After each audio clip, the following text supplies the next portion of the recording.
అధికారం ఉంది కదా అని చెప్పి అడ్డగోలుగా దోచుకుంటూ ఇప్పటి వరకు ఇష్టానుసారం వైసీపీ పార్టీ కార్యాలయాల కోసం జగన్మోహన్ రెడ్డి ప్రతి జిల్లాలో కూడా ఒక పార్టీ కార్యాలయాన్ని ఏర్పాటు చేయాలని చెప్పి 2-3 ఎకరాల ఖరీదైన భూమిని ఆ ఏరియాలో నడి సెంటర్లో ఉన్నటువంటి భూమిని అప్పనంగా లీజు పేరిట 33 సంవత్సరాల లీజు పేరిట జగన్మోహన్ రెడ్డి అయితే కట్టబెట్టడం జరిగింది.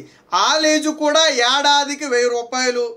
కేవలం ఏడాదికి 1000 రూపాయలు. 33 ఏళ్లకు ఒక ఎకరాన్ని లీజుకు తీసుకుని ఆడు 33 ఏళ్లకు చెల్లించే లీజే ఎంత అయ్యా అంటే కేవలం 33,000.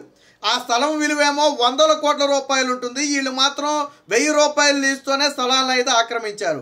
సరే, ఎక్కడో ఆక్రమిస్తే అది వేరే విషయం. గతంలో ప్రజా ఉపయోగాల కోసం తెలుగుదేశం పార్టీ ఒక నిర్ణయం చేసిన తర్వాత అది ఖరీదైన భూమి అని తెలుసుకుని కబ్జా చేసేందుకు జగన్మోహన్ రెడ్డి ప్రయత్నం చేయడం అనేది ఖచ్చితంగా దుర్మార్గం.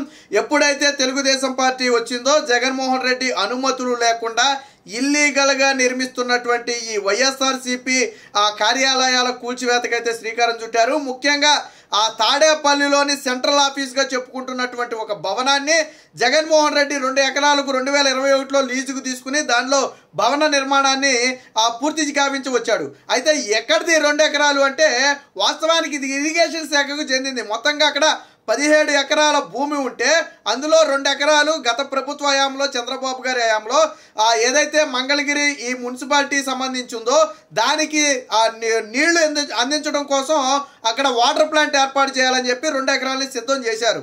అయితే జగన్మోహన్ రెడ్డి వచ్చిన తర్వాత ఏం చేయాలి? దాన్ని కొనసాగించాలి. కానీ మున్సిపాలిటీకి నీళ్లు అందించాల్సిన ఆ ప్లేసు ఖరీదైన ప్లేసు, పైగా నడిబొడ్డున ఉండటం గమనించినటువంటి జగన్మోహన్ రెడ్డి ఆ వాటర్ ప్లాంట్ మొత్తాన్ని క్యాన్సిల్ చేసి తన పార్టీ కార్యాలయానికి రాసేసుకున్నాడు. 2 ఎకరాలని రాసిందే తడువుగా పార్టీ కార్యాలయ నిర్మాణాన్ని కూడా సెంట్రల్ ఆఫీస్ వైఎస్ఆర్సీపీకి సెంట్రల్ ఆఫీస్ నిర్మాణాన్ని చేపడుతున్నారు. అసలు జగన్మోహన్ రెడ్డి నేను కాపురమేమో వైజాగ్లో పెడతాను, రాజధాని వైజాగ్ అన్నప్పుడు నువ్వు విజయవాడ, మంగళగిరి లాంటి ప్రాంతాలలో ఎందుకు నువ్వు సెంట్రల్ ఆఫీస్ కట్టాలా?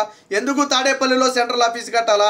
అది కూడా జగన్మోహన్ రెడ్డి నివాసానికి కూతవేటు దూరంలో మెయిన్ రోడ్డు దగ్గరలో ఉన్నటువంటి ఈ బోటియార్డు స్థలాన్ని వాస్తవానికి బ్రిటిష్ కాలంలోనే ఇటు అనేక చోట్ల నుంచి ఇటు మచిలీపట్నం నుంచి అలాగే చెన్నై మీదుగా వెళ్ళే బోట్లు మనకు స్వాతంత్రానికి రాకముందే అక్కడ మరమ్మతులు జరిగేవట.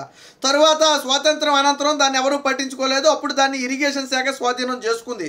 అంటే ఆ స్థలానికి స్వతంత్ర చరిత్ర కూడా ఉంది. మనకు స్వతంత్రం రాకముందు నుంచి కూడా ఆ స్థలం అనేది ఉంది. ఇప్పుడు ఆ స్థలాన్ని దేనికి ఉపయోగించాలి అనేది ప్రభుత్వ నిర్ణయం. కానీ జగన్మోహన్ రెడ్డి వ్యక్తిగతంగా తన పార్టీ కార్యాలయం కోసం కేటాయించుకోవటం, అది కూడా 33 ఏళ్లకు. దాని విలువ చూస్తే ఎకరం దాదాపు 50 నుంచి 60 కోట్లు ఉంది. అంటే 2 ఎకరాల మీద దాదాపు 120 కోట్ల రూపాయలు, 100 కోట్ల రూపాయలు విలువైన దీన్ని కేవలం 33,000కు లీజు కొట్టేసే ప్రయత్నం చేశాడు. సో ఇప్పుడు తెలుగుదేశం పార్టీ వచ్చిన తర్వాత పైగా అధికారంలో మనం ఉన్నాం కాబట్టి మమ్మల్ని అడిగేదవుడు అనుకున్నాడేమో కానీ కనీస అనుమతులు కూడా తీసుకోవాలా. ఒక భవనాన్ని నిర్మించాలంటే కనీస అనుమతులు ఉండాలి. అక్కడ మున్సిపాలిటీ అనుమతులు తీసుకోవాలా, గ్రౌండ్ లెవెల్కి సంబంధించి అనుమతులు తీసుకోవాలా, వాటర్కి సంబంధించి అనుమతులు తీసుకోవాలా, ఫైర్ సేఫ్టీ అనుమతులు తీసుకోవాలి, అవసరమైతే పర్యావరణ అనుమతులు కూడా తీసుకోవాల్సి ఉంటుంది. ఇలాంటి అనేక అనుమతులు తీసుకోవాల్సి ఉన్నప్పటికీ కూడా, బ్లూ ప్రింట్ని అప్రూవల్ చేయించుకోవాల్సి ఉన్నప్పటికీ కూడా తాము అధికారంలో ఉన్నారు కాబట్టి మమ్మల్ని అడిగేది ఎవడనుకున్నారో ఏమో కానీ ఏమీ అప్రూవల్ తీసుకోలేదు. ఎప్పటికే దీనికి సంబంధించి నోటీసులు కూడా ఇస్తే ఈ భవనానికి సంబంధించి ఎటువంటి సమాధానం కూడా వైఎస్ఆర్సీపీ చెప్పకపోతే ఈ రోజు ఉదయమే దాన్ని కూల్చివేసే ప్రయత్నం చేశారు. తిరిగి ఏదైతే గతంలో ఆ మున్సిపాలిటీలో ఉన్నటువంటి ప్రజలందరికీ మంచినీటి సౌకర్యం కోసం ఒక పెద్ద హెడ్ వాటర్ ట్యాంక్ నిర్మించే ప్రయత్నం చేశారో వాటర్ స్టోరేజ్ కోసం, మళ్ళీ తిరిగి అదే ప్రయత్నం చేస్తామని చెప్తున్నారు. కాకపోతే జగన్మోహన్ రెడ్డి గొగ్గోలు పెట్టేస్తున్నాడు. మరి నువ్వు ప్రజావేదిక, ప్రజల సొమ్ముతో కట్టినటువంటి ప్రజావేదికను అక్రమమని కూల్చినప్పుడు పార్టీ ఆఫీస్ పేరుతో కనీస అనుమతులు లేకుండా లీజుకి ఖరీదైన భూమిని లీజుకు దొబ్బేసి నువ్వు అక్కడ నిర్మాణాలు చేపడితే దాన్ని మాత్రం కూల్చకూడదా? ఒకటి ప్రజల సొమ్ముతో కట్టిన ప్రజాభవనం, దానికి ప్రజావేదిక, దానికి అన్ని అనుమతులు ఉన్నాయి. కానీ నువ్వు కట్టినటువంటి పార్టీ ఆఫీసు స్థలం నీది కాదు, నువ్వు కబ్జా చేసిన స్థలం, పైగా దానికి ఎటువంటి అనుమతులు లేవు. మరి ఇల్లీగల్ ఎలా అవుతుంది? ఆల్రెడీ నోటీసులు ఇచ్చారు కదా. మరి నోటీసులకి వైఎస్ఆర్సీపీ పార్టీ స్పందించిందా? స్పందించలేదు. స్పందించకుండా ఈరోజు పడగొట్టిన తర్వాత ఇదిగో అరాచకం, అదిగో అరాచకం అని చెప్పి జగన్మోహన్ రెడ్డి వాళ్ళ పార్టీ నాయకులు గగ్గోలు పెడుతున్న పరిస్థితి. ముందు మీరు సమాధానం చెప్పాల్సింది. దాదాపుగా రాష్ట్ర వ్యాప్తంగా 60 ఎకరాలకు పైగా భూమిని, ఖరీదైన భూమిని జగన్మోహన్ రెడ్డి కేవలం 17 లక్షలకే స్వాధీనం చేసుకున్నాడు. కానీ ఆ 60 ఎకరాల వాల్యూ వచ్చేసి దాదాపు 1000 కోట్ల రూపాయల పైనే ఉంటుందనేది విశ్లేషకుల అంచనా.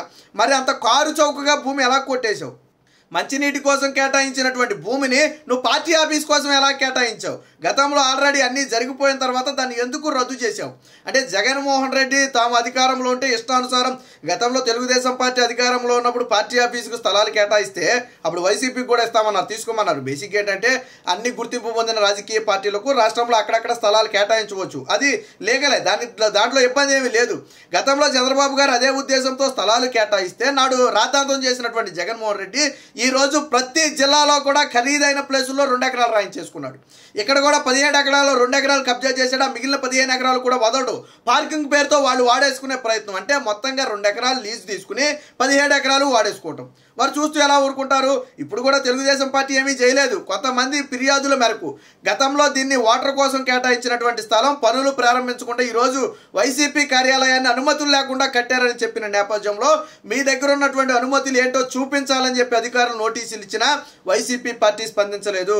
నిర్ణీత గడువు ముగిసిన తర్వాత వైసీపీ పార్టీ స్పందించలేదు కాబట్టి ఆ నిర్మాణం మొత్తాన్ని కూడా కూల్చివేయడం జరిగింది. జగన్మోహన్ రెడ్డి అన్నాడు కదా, అక్రమ నిర్మాణాలు కూల్చివేయాలి, కూల్చివేయకపోతే ప్రజాస్వామ్యానికే ప్రమాదం అని. మరి నువ్వు కట్టిన అక్రమ నిర్మాణాన్ని కూడా ఈరోజు కూల్చివేశారు. నువ్వు ఒప్పుకో, ప్రజాస్వామ్యాన్ని చంద్రబాబు నాయుడు కాపాడాడని జగన్మోహన్ రెడ్డి ఒప్పుకోవాలా? నువ్వు అన్ని అనుమతులతోనూ ప్రజల సొమ్ముతో కట్టిన ప్రజావేదికే అక్రమం అయితే, నీ సొంత సొమ్ముతో ప్రజల నుంచి దోచుకున్న సొమ్ముతో స్థలాన్ని కబ్జా చేసి నువ్వు పార్టీ ఆఫీస్ కడితే మాత్రం అది ఒప్పు అవుతుందా? నువ్వు వైజాగ్లో రాజధాని, నేను వైజాగ్ నుంచి కాపురం పెడతానన్న వ్యక్తి నువ్వు ఎందుకు తాడేపల్లి వద్ద నువ్వు ఈరోజు ఇది కట్టే ప్రయత్నం చేశావు? అంటే ఎవరిని మోసం చేద్దామని? ఖరీదైన స్థలాలు కబ్జా చేయటమే వీళ్ళ ఉద్దేశం. పేరుకి ఏంటంటే పార్టీ ఆఫీసు కబ్జా చేసి అలా వదిలేస్తే రేపు ప్రభుత్వాలు మారిన తర్వాత స్వాధీనం చేయించుకుంటాయి అని చెప్పి ఇలా పార్టీ ఆఫీసుల పేరుతో జగన్మోహన్ రెడ్డి నాటకాలు ఆడుతున్నాడు. అది పూర్తిగా ఇరిగేషన్ శాఖకు చెందినటువంటి స్థలం. ఈ రోజుల్లో ఇప్పటికే జగన్మోహన్ రెడ్డి అధికారంలో ఉన్నప్పుడు ఆ గుళ్ళు బళ్ళు అని తేడా లేకుండా కంటికి కనపడిన ప్రతిదీ కూడా తాకట్టు పెట్టాడు. ఈవెన్ పార్కులు కూడా తాకట్టు పెట్టాడు, కలెక్టర్ ఆఫీసులు కూడా తాకట్టు పెట్టాడు. తాజాగా అన్ని తాకట్టు పెట్టిన జగన్మోహన్ రెడ్డి ఇక్కడ మాత్రం తాను బిల్డింగులు కట్టుకుంటున్నాడు. అంటే అక్కడేమో ప్రభుత్వ ఆస్తులు తాకట్టు పెట్టడం, ఇక్కడేమో సొంత ఆస్తులు నిర్మించుకోవటం. మరి ఇది ప్రజాస్వామ్యానికి విరుద్ధం కదా? ఎటువంటి నిబంధనలు లేకుండా నిర్మించిన బిల్డింగ్ని ఎందుకు ఉంచాలా? నిజంగా నీ దగ్గర అన్ని అనుమతులు ఉంటే నువ్వు అధికారులకు స్పందించి ఉండాలి. ఇదిగో నా దగ్గర ఈ అనుమతులు ఉన్నాయి, దీన్ని మీరు కూల్చడం కుదరదని చెప్పి స్పందించి ఉండాలా. మరి ఎందుకు స్పందించలేకపోయాడు జగన్మోహన్ రెడ్డి? ఎందుకు అంటే దానికి అనుమతులు లేవు కాబట్టి, ఎందుకంటే అది ప్రభుత్వం నుంచి కబ్జా చేశాడు కాబట్టి, ఎందుకంటే అది ఖరీదైన భూమి అని జగన్మోహన్ రెడ్డికి తెలుసు కాబట్టి. జగన్మోహన్ రెడ్డి అన్ని లక్షల కోట్ల రూపాయలు దోచుకున్న వ్యక్తికి రాష్ట్రంలో ఎక్కడ పార్టీ ఆఫీసు నిర్మించుకోవడానికి స్థలమే దొరకలేదా? ఈ ఖరీదైన ఇరిగేషన్ శాఖకు చెందిన స్థలాన్నే కబ్జా చేయాలా? అంటే కేవలం దోచుకోవాలనే ఉద్దేశం తప్ప జగన్మోహన్ రెడ్డికి ప్రజా సంక్షేమం అనే ఆలోచన ఎక్కడా లేదు. ఈరోజు పడగొట్టినటువంటి బిల్డింగు, ఇల్లీగల్గా కట్టినటువంటి బిల్డింగు, ప్రభుత్వ స్థలాన్ని కబ్జా చేసి ఎటువంటి అనుమతులు లేకుండా కట్టినటువంటి బిల్డింగు కాబట్టే తెలుగుదేశం ప్రభుత్వం ఈరోజు ఆ బిల్డింగ్ని పడగొట్టే ప్రయత్నం చేసింది.